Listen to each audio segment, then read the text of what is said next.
Divorce is a painful, negative, but sometimes necessary, unavoidable thing that some of us go through in life. So the question that I have for you today is, how can you minimize the effect of divorce on your children? You cannot take the pain away. You cannot make it as if it never happened. But there are some very specific things that you can do that, quite honestly, most parents do not do when they're going through a divorce because they're so focused on their own anger, their own pain, the separating from the spouse, the dividing of assets, the fighting over things, the hurt feelings, the reaction, all that kind of stuff. People usually do the opposite of what they need to do to help their children. And so there's more damage done to the children when it's really unnecessary if you can know how to help them and be purposeful about it. Even if you can't make your spouse, soon to be ex-spouse, do it, you can do it. First one is you have to reinforce the fact that the divorce is not the children's fault. Even very young children will get an idea in their minds that, if only I hadn't gotten angry so much, or if I had done better in school, or if I hadn't cried so much or fought with my brother, daddy or mommy wouldn't have left. You don't want them to think that. You want them to know that, look, this is a problem between your mom and dad. This is a marriage problem. This is not a parent problem.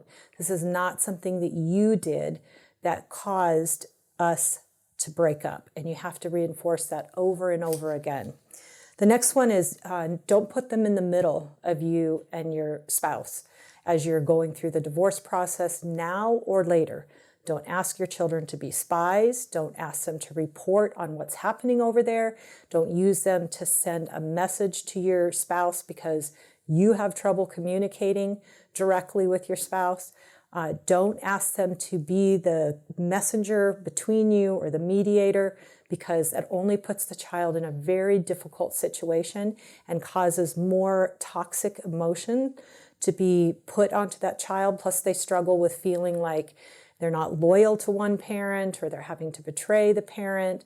It just is a really bad situation. The next one is, you don't talk to them about your grievances about your spouse as much as possible. You're not going to say, oh, your dad's taken me for everything that I have, or we're not going to have any money left. You don't want to say, this is it's all your mom's fault that we're having to divorce. I mean, kids don't understand the adult problems. And it doesn't help them to have you put down their mom or their dad and air all that stuff with them. That's not for them to carry. It's for you to work out, for you to deal with as to why the marriage broke up. Now, kids might ask, and there might be age-appropriate truth that you could say to them. It might be like, sometimes people can't get along, and even though they would like to, they can't keep living together. Or it might be, we've had a lot of problems and things just got really difficult and we just couldn't fix it anymore. Or it might be something, maybe there's a certain time when a child is a certain age where you might have to say, or the child might know that their mom or dad is, is having an affair and is already with somebody else. So you might have to tell that truth. Like, this happened, your dad or your mom is with this other person and we can't live together anymore. But you don't want to continue to just rip that parent apart and just dump all that stuff onto the kid. The next one is you want to reaffirm their need to be with your ex-spouse, with their mom or their dad, because your children need to have a relationship with both parents. Even though you're breaking up, you don't want the child to feel like this person is walking out, the mom or the dad is just completely walking out of their life, because then that does feel like abandonment, like the child did do something wrong so that the parent left. So as much as possible, reaffirm their need, even if it's hard for you, even if it's painful, even if you don't want to, unless your spouse is abusive and is going to harm your child or really put them into a very bad situation, you want your child to have a relationship with both parents. The next one is to validate their feelings and thoughts. Validate means to say, that's true. I hear that. I see that.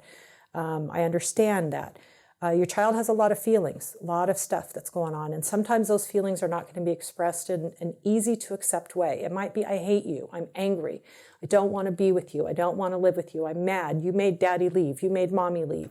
You hurt her. You were mean. And that might be really painful for you to hear. And you might want to lash out or correct the child. That's not validating. What that child feels in that moment is what that child feels. That child is experiencing that feeling and is going through that, and you can say, I hear that you're angry. I hear that you're upset. I hear that you're mad at me. I hear that you're confused. I hear that you're frustrated. That's validating. And that's allowing the child to feel what he or she feels, which is really healthy. Let them grieve in their own way. The grief process, all of us have to go through it. Children, no exception. Through divorce, you're going to have a lot of grieving. You're going to grieve the loss of your lifestyle, your home, your marriage, the having an intact family, the loss of the time where your children will be with your ex-spouse, all kinds of things. And your children need to do that too. And the grief process is the shock, denial, anger, bargaining, blaming, sadness, and then acceptance. And that process is ugly and it can be extended. Everybody in the family needs to do that in their own way and time. You want to get your children support. There's counseling for your children. There's family mentors and people that maybe have gone through divorce. Maybe a family member can step in, and spend some time as an aunt or an uncle, or maybe, a cousin or something, or a friend of yours can take your child to things they need to go to if your spouse isn't available, or if you're not available because you're working, so you want to get support. There's divorce care. It's a program called Divorce Care, and it is a really good program. And you can look on their website and see which churches offer divorce care. And that is often offered for not only adults, which means you, but for your children, which is really good for them. That's a support group. You can make your children go to counseling, just like you make your child go to the doctor to get a shot. You can tell your child, you have to go to counseling. This is good for you. This is important. And if a child is really resistant, I often suggest you tell your child 3 times.